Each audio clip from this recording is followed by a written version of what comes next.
Halo teman-teman, selamat datang di Inspiring, Interactive Physics Learning So Enjoying. Kali ini kita akan menjelajahi seputar fisika mengenai gerak melingkar.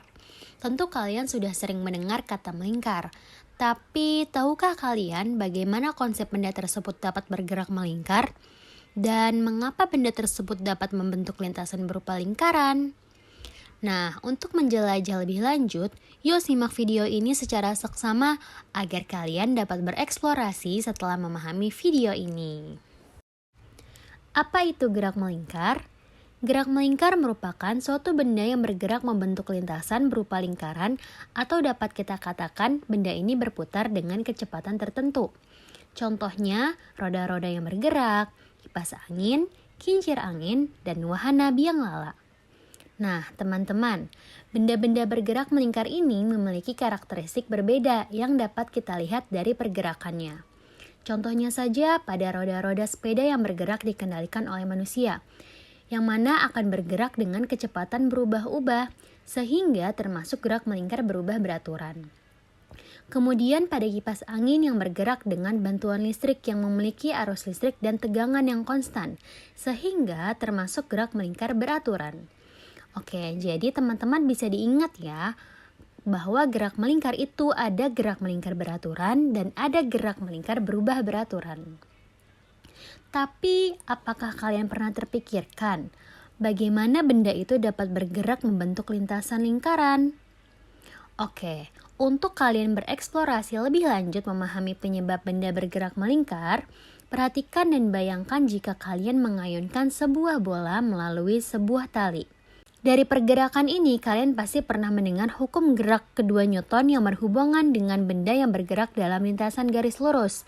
Ternyata, hukum kedua Newton ini memberitahu kita tentang gaya total suatu benda saat bergerak dalam lingkaran. Saat benda bergerak dalam lintasan melingkar, kecepatannya akan berubah arah. Karena kecepatan yang dialami berubah, itu menandakan benda yang bergerak melingkar ini memiliki suatu percepatan. Kita secara sadar dapat mengingat bahwa melalui hukum kedua Newton, jika kita memiliki percepatan, berarti kita memiliki sebuah gaya total.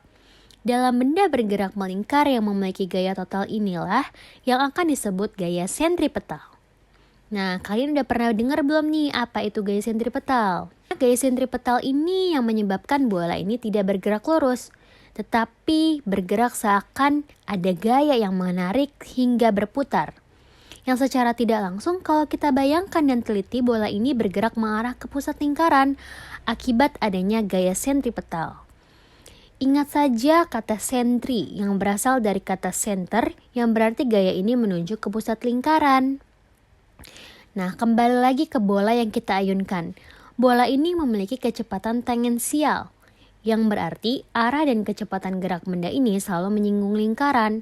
Seakan benda ini tidak bergerak lurus, tetapi benda ini menuju ke arah pusat. Misalnya seperti kamu sedang mengayunkan bola. Saat mengayunkan tiba-tiba talinya putus.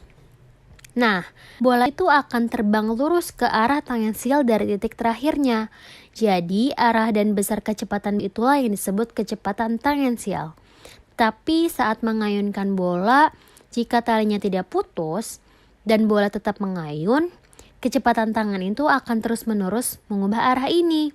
Sehingga dari kejadian ini bola mengalami percepatan. Alasan adanya percepatan ini karena adanya gaya sentripetal yang bekerja secara terus-menerus hingga bola menuju ke arah pusat lingkaran. Oke guys, sekian video menjelajah kita kali ini. Silakan kalian bereksplorasi lebih lanjut. Sampai jumpa di video pembelajaran selanjutnya.